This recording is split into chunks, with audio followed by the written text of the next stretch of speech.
Hello, friends. This is your friend Kent C. Dodds, and I am joined by my friend Michael Chan. Say hi, Michael. Hey, how's it going? Good, good. So happy to have you here, Michael. It's actually, I feel like you should have been one of the first people I reached out to because I just feel a strong kinship to you. And so I'm excited for my friends who are listening to get to know my friend Michael. So, Michael, can you tell us about yourself? It can be tech related or anything else that you want to say. Yeah. So first, I'm excited to be here. I'm excited to be on your show. We've had a few with you on the React podcast, and it was super fun. I love chatting with you. I'm actually nervous, which is hilarious since I do this like twice a week, but, but it's good. It's good nervous. You're Um, surrounded by friends here. so I'm Michael Chan. I go by Chantastic all over the internet, and I host React podcasts, and I work as a front end architect, just kind of doing front endy things in CSS and JavaScript, and I don't know, like whatever else I'm supposed to know at a given time. But yeah, that's kind of what I do, and yeah, and then I'm trying more and more to kind of follow your lead and some of the great educators of our time to just kind of share what I know and kind of help other developers be the best that they can be and be happy, not just in the short term, but in the long term. That's excellent, and you do a great job of it. I just wanna make sure everybody understands the scope of this. So, Michael, you teach on Egghead.io, you've got tons of stuff on there. You teach, you have that React Holiday, is that what it is? React Oh yeah. Holiday? That Every December I do like a kind of advent calendar style thing where I do like these 2-minute videos on uh I think last year was just general React, the year before it was like suspense, which all got blown away the year yeah, after. that tends to happen. But, yeah, and, like, by the way, that, it was just like a Twitter thread of all these videos, and so engaging. Oh my goodness. If I could have a sliver of the engagement that you have in front of a camera, I would be really happy with myself. Well, So, thanks. I blame that on my drama and show choir teachers. They extracted more out of me than I was willing to give, and now I guess maybe it feels easier. actually, I didn't realize you were in show choir. Show choir was a huge part of my growing up. Oh, So really? that's yeah, yeah. In high school, I competed. Like our show choir competed in the Northwest and won like competitions. We went to Disneyland one year and won a big competition there. Awesome. And yeah, it was a huge part of my high school experience. So that's cool. I didn't realize that we had that similarity. Were you like baritone, tenor? Where were Yeah, you? so let's see. I think so. I was baritone tenor. I think that half of it I was baritone, and then the second half I was tenor. And then I went to men's chorus at BYU, and in men's chorus I started as tenor two, and then tenor one. So I mostly have been on the higher end of that spectrum. Nice. Singing in a choir is so fun. I like Yeah. I have this dream, I think, when I have a little bit more free time in my life to just have a find people who sing barbershop and learn all those songs and just sing because there's something about doing something in unison with other people, like being so in sync and being that much of a team that just thrills me. Like, it Mm. literally gets my heart going, and I feel like now that we're talking about it, I feel like those moments, like the unison that I experienced in choir is something that I'm always chasing and not quite getting in software development. Totally. Yeah, absolutely. Yeah, I was certainly wasn't thinking about talking about this now, but like just thinking about the experiences that I had in high school and in college when I was singing, more just, yeah, I absolutely know the feelings that you're talking about, and I have not felt those feelings in a long time. Yeah, Um, it's tricky because so much of at least modern software development, and I can't speak to, I guess earlier than like 10 years, but like or 10 years in the past, but it feels like so much of it is about like self expression and self validation these days. I mean, even to the point mm, that I know that the last Stack Overflow report or whatever, the thing that was most important to developers looking for a job was the stack. And mm, it's like so wild to me because and maybe this is our choir like coming out, but like for me, it's like what I want more than anything is unison. I want everyone to just be working as one, to like depend on each other and like understand each other. And yeah, it's this conversation is already making it clearer to me, like what I'm missing from software development.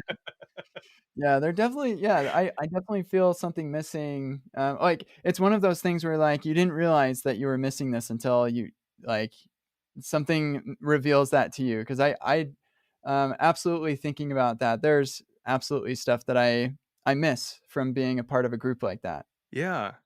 This is something that I've been kind of on the last like maybe 6 months or something. Um, is this idea of like teamwork being the only thing that matters? And I think that we put so much focus on being the best, and it's like Mhm. automatically exclusionary because like to be the best, like you have to be better than everyone else, and so it's like Yeah, comparative by default.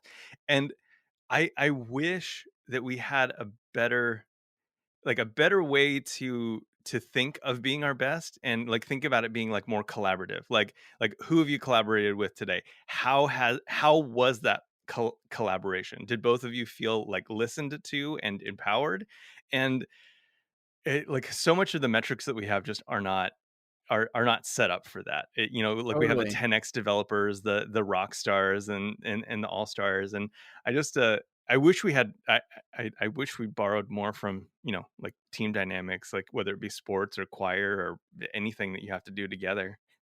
Yeah, absolutely. And like I think that our social media amplifies that because when you get likes on a tweet, it's not like your team getting likes on a tweet. It's like Yeah, you're the one getting those yeah, accolades.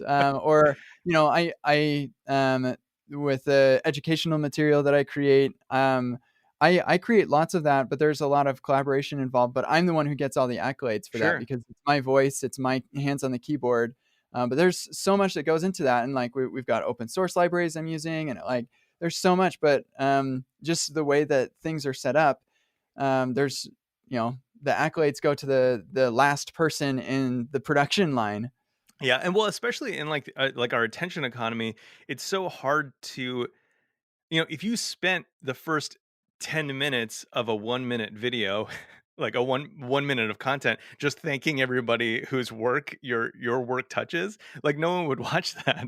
Yeah, So it yeah. is kind of tricky.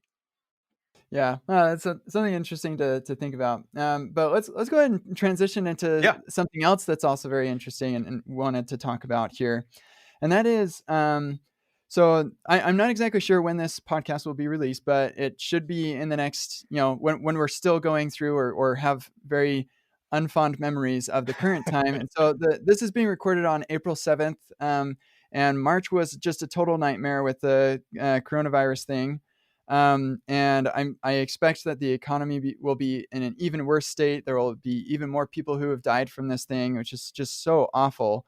And so, Michael, the thing that one of the things that you wanted to talk about today, I think, is just really applicable to the current situation and maybe in the future situation for people, and that is how to transition careers in or maybe not industries, but like your specific niche in a career during a bad economy or when things are not optimal for you to do so. Um, and so, like, the first thing I want to ask you about this is because we kind of got started or just chatting before we hit record. And you were telling me about the last recession that Yeah. we went through in the United States and kind of some of your experience in there. Do you want to start, like, kick this off by telling us about your experience in that time? Yeah, absolutely. So I just want to preface this is with just kind of like a privilege disclosure because like it it's impossible for me to know all of the tailwinds that I had in this process. Mm, And so like I don't want to be at all dismissive or about how much more difficult this transition is depending on what degrees of privilege you have on that matrix. And I know that's something that's mm. important to you, but at the same time, my story is my story, and if wherever you're at on that, if it's helpful to you, great. um, Oh, but that's great. Thank you. yeah, yeah, yeah. So I was working with my dad, and I was doing like accounting for a small business, and we were like importing furniture. And my dad was this very fascinating kind of international man. He, you know, was born in Vietnam during the Vietnam War, and then kind of they fled to Brazil because at the time they had a ton of money, and then they had no money, and then they kind of made their way up to America. And so he was just full of grit. He was just an iron person.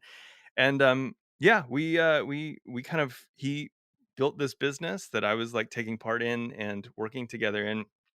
And I had like a little bit of fascination with the web, just as you know someone like a child of the 80s, I guess, kind of coming up with the web and really being excited about it. Yeah. um and so I'd like built our websites and all that kind of stuff. But right around, I can't remember exactly when it was like 2008, 2009, 2010. um our business just like collapsed, because we had that recession, and all of the jobs that we had planned on were falling apart. There was no work on the horizon, and so the business just like went under. And I was, for I think maybe 4 months or something, about that time, like on unemployment. And it was a really like tough time, and it's wild to see it 10 years later, right? Because I feel like a little bit divorced from that feeling. Um, but it is like really sobering to have a lot of empathy for what people are going through right now, because this is incredibly real for people. I think what was the statistic that you said like before we started recording? Yeah, so, 2 weeks ago, they'd said there had been 3.3 million, accepted applications to unemployment in just that previous week, and then last week, they'd said it was another 6.6 million, for that week, so a total of over 10 million, and that was, almost a week ago, so I can't even imagine, and that's just the people who are able to get on unemployment, like, Yeah. not counting the people who probably need it but couldn't, or the people who couldn't get through because the phone lines are jammed. Yeah. Yeah, and that's a very real thing. Like I remember like I like after my 3 or 4 months of being on unemployment, the thing that like stopped me wasn't that I had a job. It was that like I didn't get the return stub sent in time, and I couldn't get a hold of anybody on the phone. So Yeesh. Yeah, yeah, and we all know how good government programs are at, like, getting the people the things that they need and yeah, and it was really like, yeah, so like my heart like just deeply goes out to people. But I'm really um I I'm really excited to see things like, the free code camp numbers, like just like skyrocketing right now, because I see Mm, myself in those numbers. Like I see, like that was the moment that like I decided to transition, because I knew there was no way I was going to be able to get a job in the things that I knew, which was like handling money and like kind of a little bit of like small business management. Cause like that wasn't going to recover for like another, I don't know, 6 to 12 months.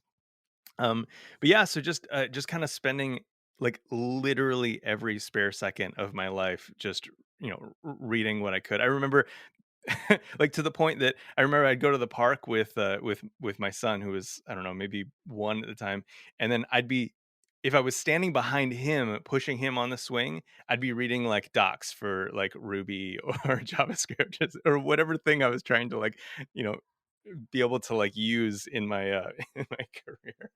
hardcore hustling there, man. Yeah, but yeah, so I definitely empathize with like where people are at right now. And I I really love the opportunity to talk about what,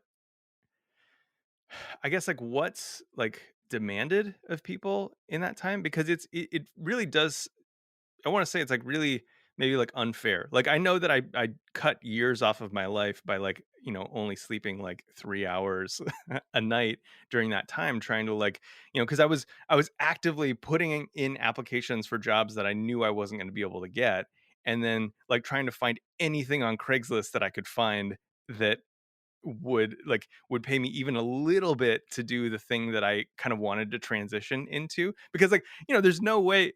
I think that's one thing that's like so unmotivating to a lot of people, is like they see all the jobs, right? And like these jobs are like inflated, like wildly. And like you and I both know that, like, when someone puts a job posting, it's like they're asking for 20 things and they would accept 2 of them.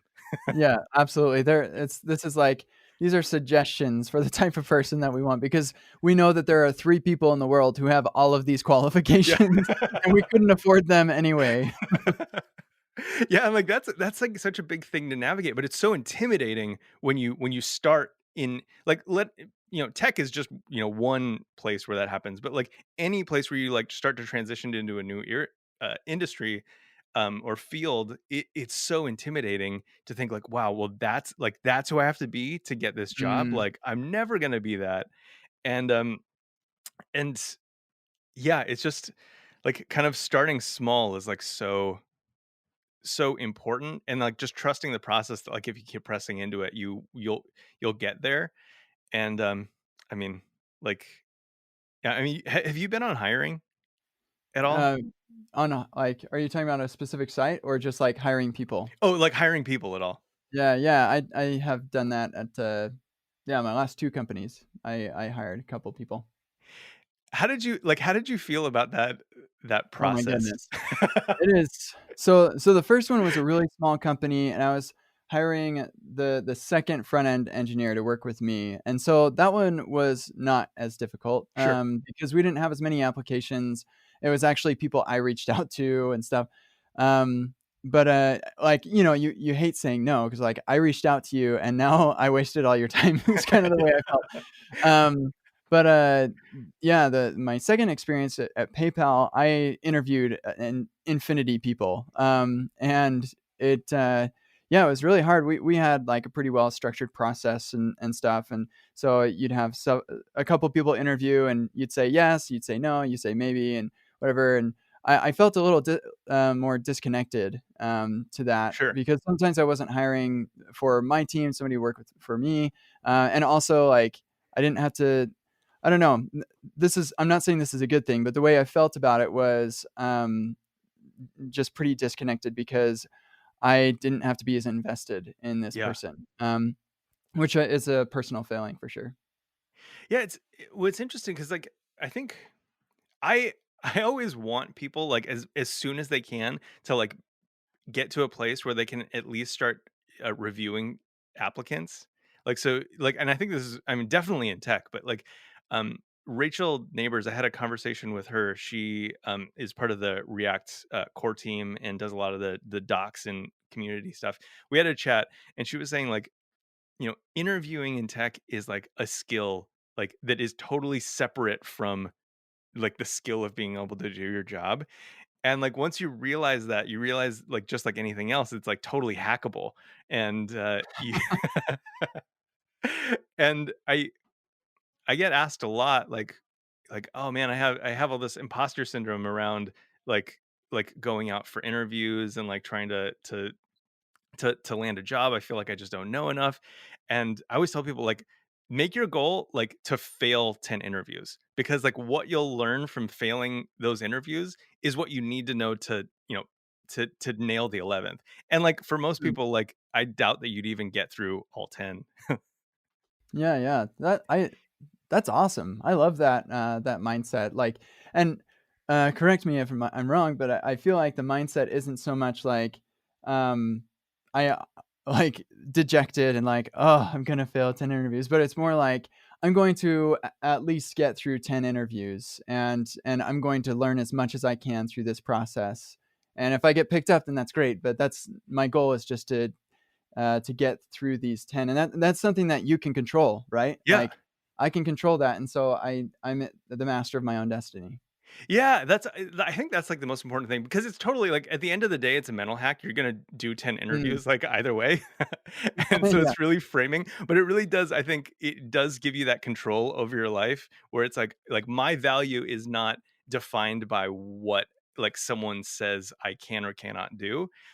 It's like, I came here expecting to fail this. This is just, like, episode 1 of my 10-episode course on like the interview pipeline. Yeah, nice. But yeah, I think it's so tricky, and there's so much emotion tied into all of this. And it's like so, like those little like mental hacks are so valuable in getting yourself past like the emotional part of it.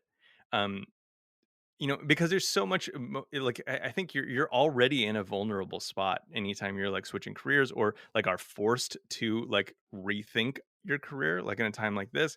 Like you're already so like emotionally drained. Like the idea of failing anything uh and like putting all of that effort in uh sucks. And like I definitely admit that. And I mean, it's easy to say in retrospect, but like really is extremely emotional, like, kind of at the time, like, just feeling like, totally dejected from all these Yeah, yeah. things. Like, how do you pull through that emotional drain? Like, in your experience when you were making this transition, what were some of the things that you did to take care of yourself mentally and to really pull yourself out of the situation you were in and actually make the transition?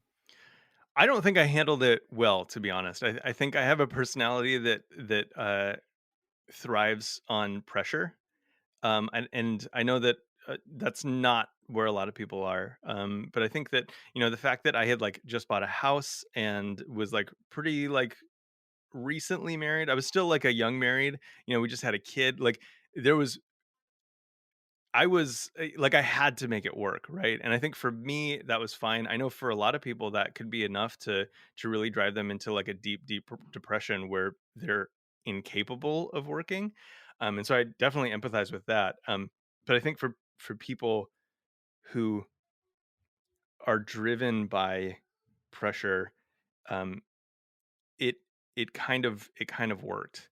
But I do think that like kind of insulating yourself from outcomes is a really important like life skill, and I think that Hmm. that time really set me up for success throughout the rest of my career where it's like now I don't feel as tied emotionally to outcomes anymore. Like the idea is like you do your thing, you do it to the best that you can, and what happens happens. And businesses have to make decisions that businesses have to make, and sometimes that hurts emotionally because you felt really smart for coming up with this thing that didn't get accepted and it would have been awesome, and you have to let that go. And such is life.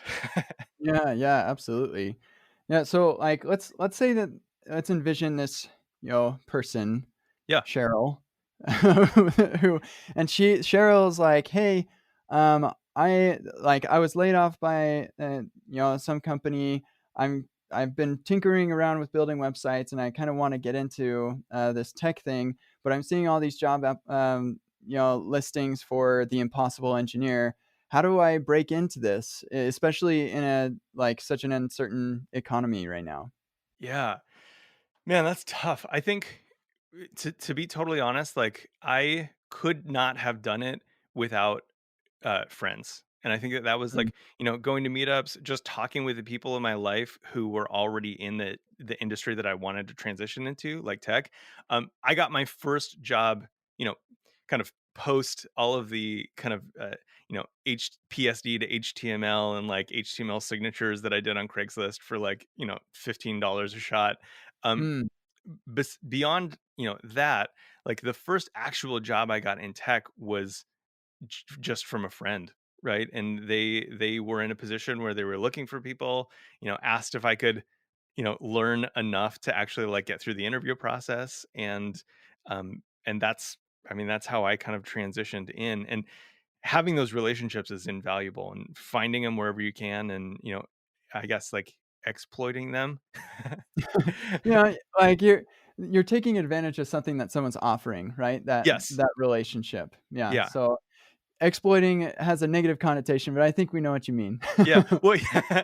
Yeah, and to be fair, like, this particular friend, I I started kind of that specific conversation by offering up answers to questions that he had, because he was, like, in this new role where he was managing a tech team, and he had, like, things that he didn't know, and I said, "Hey, I'm happy to answer anything that I know, like, that you might need to know in kind of managing these people," and I think that's where it kind of, like, started because I was able to help him look good, and so in turn, he wanted to kind of like return the flavor.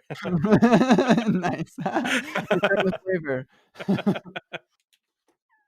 But yeah, I think, man, relationships are so important, and I think we we undervalue relationships, I think, across a career trajectory. I think, like, as we were talking before, like, we want to be, this hero, but accepting help and then also providing help is so critical to any, meaningful career in this industry. Hmm. Yeah, and I just think that's so true. And there was another thing that you mentioned as you were saying that that I think is a pretty good takeaway for people as well, and that's that you were working on, PSD to HTML, Craigslist opportunities, and there's one thing like people ask me this a lot, and they say, "How do I get experience as a software engineer?" And so I wrote a blog post about it, of course. But the TLDR of that is you get experience from having experiences, and like it seems so obvious, but like you can make yourself have experiences, right? And that's Yeah. it sounds like that's what you did. Is you said, "Hey, I'm willing to take this $15 job that's going to take me 3 hours to do, $5 an hour job. But like, I don't just get $5 an hour. I'm also getting experience from Yeah. that." Yeah, and I think there's so many. I mean, if you open your eyes to it, or even just ask around, like there's so many people in your local community that are, entrepreneurs or small business owners that need work in like a lot of different fields, but can't afford the high paid person to do it. And so if you like open your eyes to it, there's so much stuff that people need to do. And like you said, like an opportunity for you to gain that experience. And yeah, you're gonna kind of eat crap for a while with all the stuff that nobody else wants to take, but Mhm. like that's how you get the experience.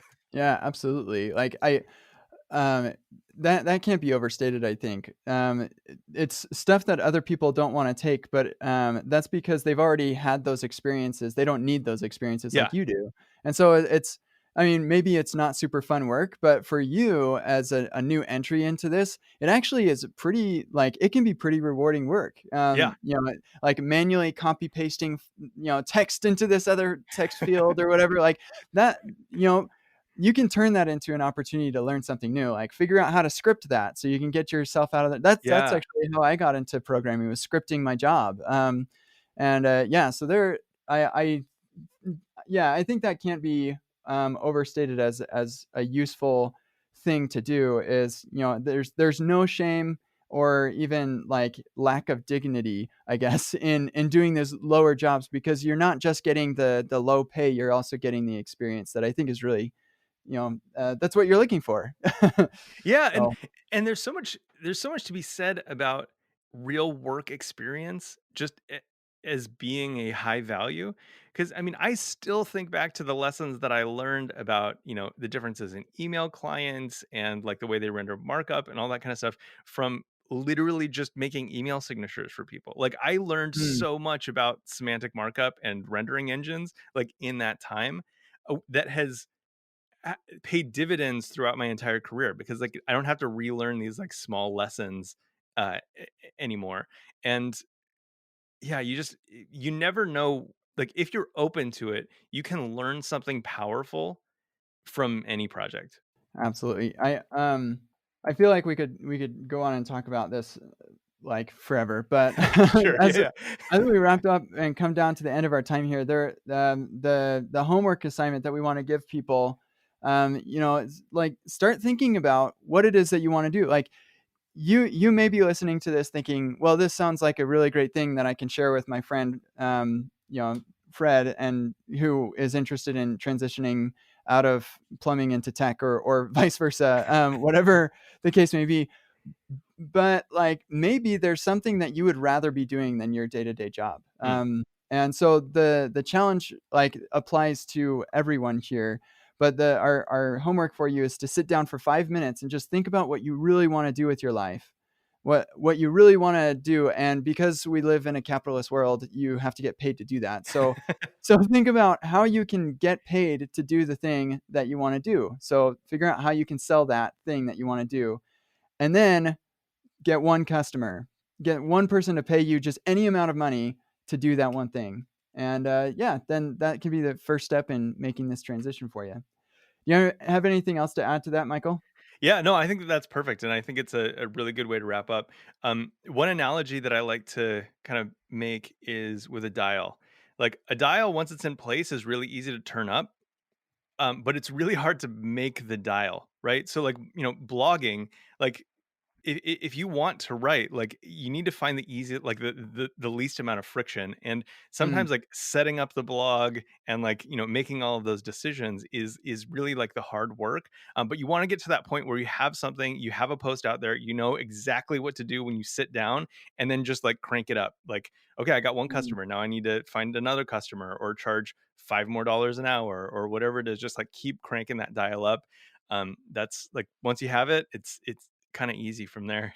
Yeah, oh my goodness. So I hope people don't mind me mentioning this last little thing and going over time a little bit, but my sister, my oldest sister, is a very skilled violinist, and she knows a lot of very skilled musicians. And right now, they're really hard on work because nobody can go to performances. Yeah. And so she was asking me how, because I do a lot of online training. She was like, "How can I help these musicians do online training?" And she had this big idea of all of the, she wants to hire some software engineer to come and basically build Zoom and Tito and Google Calendar all in one thing.